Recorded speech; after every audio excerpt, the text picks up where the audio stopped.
جب تک ہماری سمجھ میں یہ بات نہیں آتی، جب تک ذکر بے مقصد ہی رہتا ہے. بیسیکلی جو اللہ اور بندے کے درمیان جو رشتہ ہے نا، وہ بندگی کا رشتہ ہے. یعنی کہ وہ معبود ہے اور یہ بندہ ہے اور اس کے ذمہ بندگی ہے. اور بندگی کی اصل کیا ہے؟ بندگی کی اصل جو ہے وہ ہے شکر. سبحان اللہ. اللہ تبارک و تعالی نے اپنے انبیاء علیہ الصلوۃ والسلام کی جہاں تعریف فرمائی ہے، وہاں فرمایا ہے کہ یہ میرے شکر گزار بندے ہیں.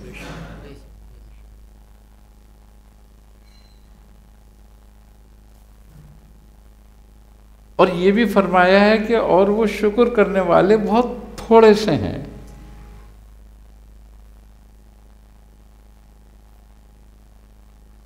کہ تھوڑے سے لوگ جو ہیں وہ شکر ادا کرتے ہیں بس، اور اللہ انہی تھوڑے سے لوگوں کی تعریف کرتا ہے.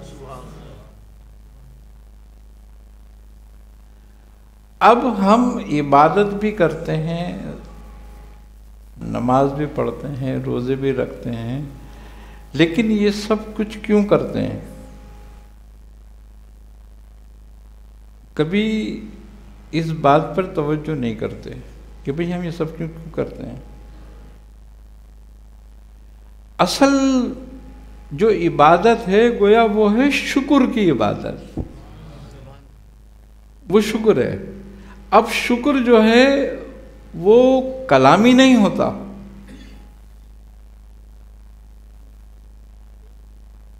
یہ اپنے فعل سے ظاہر کرنا ہے، اپنے عمل سے ظاہر کرنا ہوتا ہے. لسانی عبادتیں جتنی بھی ہیں، کلامی عبادتیں جتنی بھی ہیں، وہ تو بہت آسان ہیں.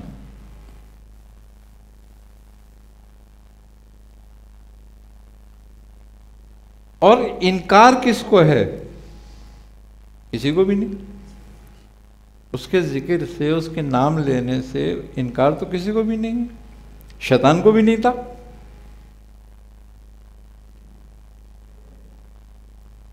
شیطان بھی اس کو اپنا رب مانتا ہے، شیطان بھی اس کو اپنا خالق مانتا ہے.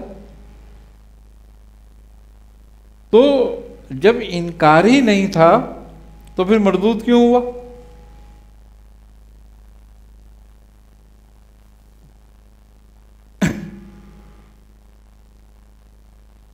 مردود شکر گزاری میں ہی ہوا کہ شکر گزار نہیں تھا.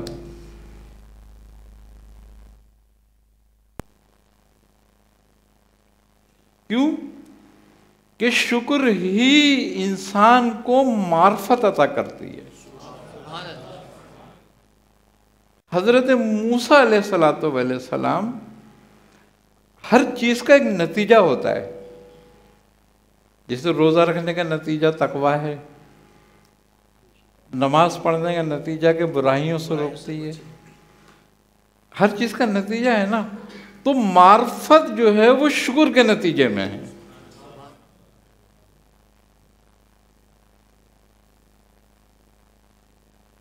تو جب تک معرفت حاصل نہیں ہوتی تو اس کا مطلب یہ ہے کہ یہ بندہ شکر گزار نہیں ہے.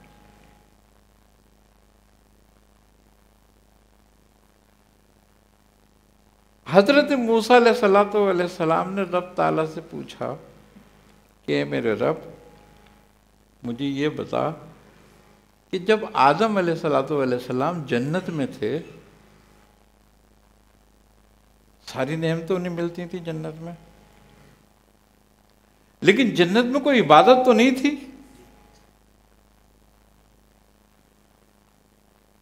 بھئی کوئی عبادت تھوڑی کرتے تھے جنت میں وہ. تو پھر تیرا شکر کیسے ادا کرتے تھے؟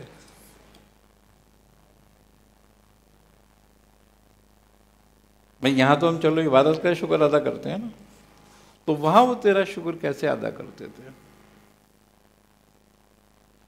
تو رب تعالیٰ نے فرمایا کہ اے موسیٰ، آدم کو یہ معرفت تھی کہ جو کچھ اس کے پاس نعمت ہے وہ میری طرف سے ہے، یہی اس کا شکر تھا۔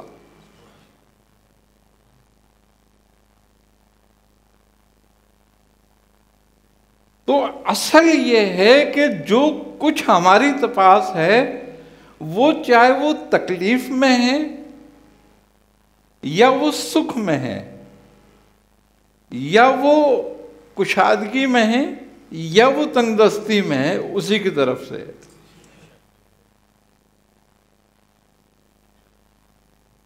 اب وہ آدمی کہ جو کشادگی میں تو شکر ادا کرے اور تنگی میں شکوہ، تو وہ شاکر نہیں ہے۔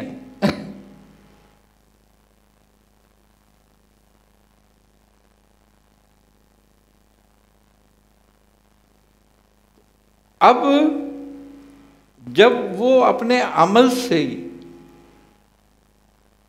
یہ ظاہر کر رہا ہے کہ وہ نعمت پہ تو خوش ہوتا ہے،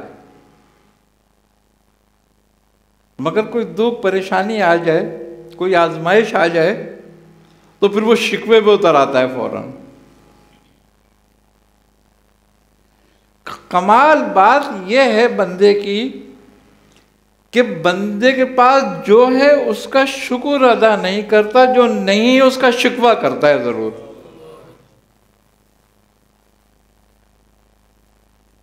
تو اب اگر یہ کیفیت بندے میں موجود ہے تو اس کا ذکر اس کے کام کا نہیں ہے۔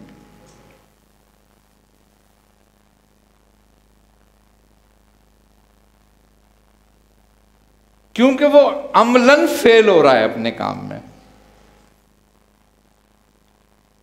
زبان سے چاہے وہ ہے، پھر وہ منافقت ہے، شکر نہیں ہے۔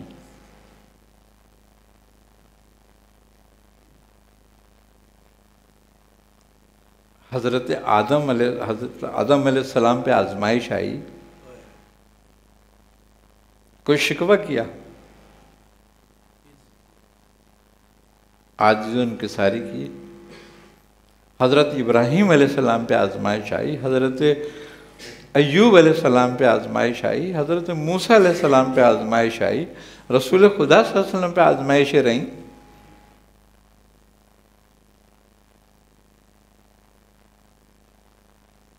تو شکر گزار بندہ جو ہے وہ اصل ہے اس کا بندہ۔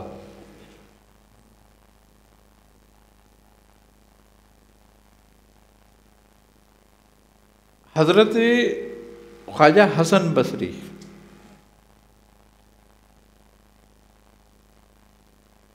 کا واقعہ کتنی مرتبہ یہ بیان کیا ہے کہ آپ نے غلام خریدا،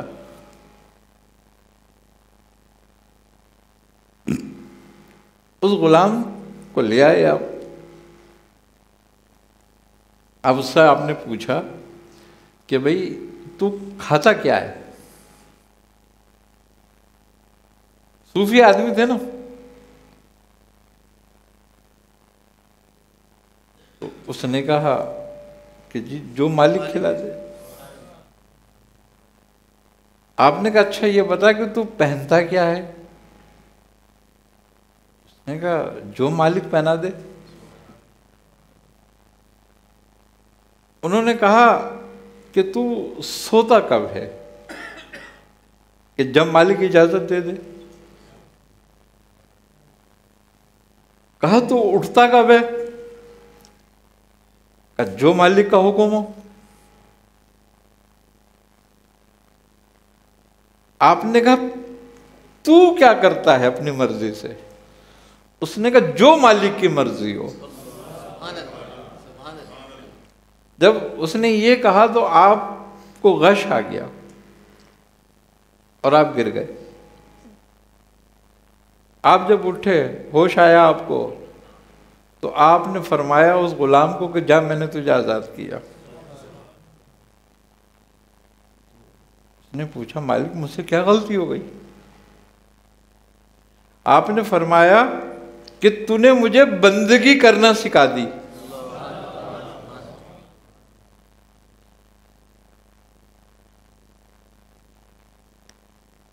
اب اس کا مطلب ہے بندے کی نہ تو مرضی اپنا اختیار ہی نہیں ہے کوئی. نعمت کی ہے اور نہ نعمت کے جانے کی. نہ اس بات کی مرضی ہے کہ اس پہ آزمائش آئے، نہ اس بات کی مرضی ہے کہ اس پہ کوئی نعمت آئے. یعنی کہ کشادگی بھی اور تنگ دستی بھی ایک جیسی ہو جاتی ہے بالکل، کیونکہ دونوں اس کا مقصد نہیں ہے. اس کا مقصد دونوں میں اطاعت ہے.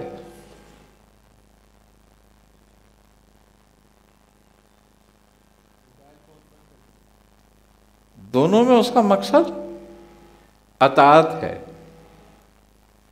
تو اب جب دونوں میں مقصد اطاعت ہوا تو دونوں باتیں ایک جیسی ہو گئیں.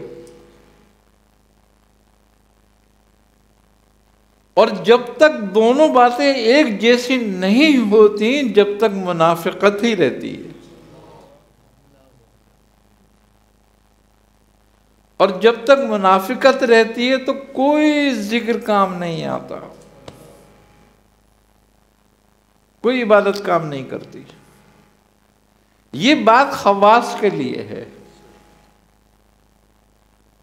جو لوگ اہل تصوف ہیں، جو اہل سلوک ہیں، سلوک کوئی معمولی چیز نہیں ہے، تصوف کوئی معمولی چیز نہیں ہے. یہ دین سے الگ بھی نہیں ہے، مگر یہ اصل دین ہے. اس سے دین کا کمال حاصل کیا جاتا ہے. تصوف میں کمال بندگی موجود ہے.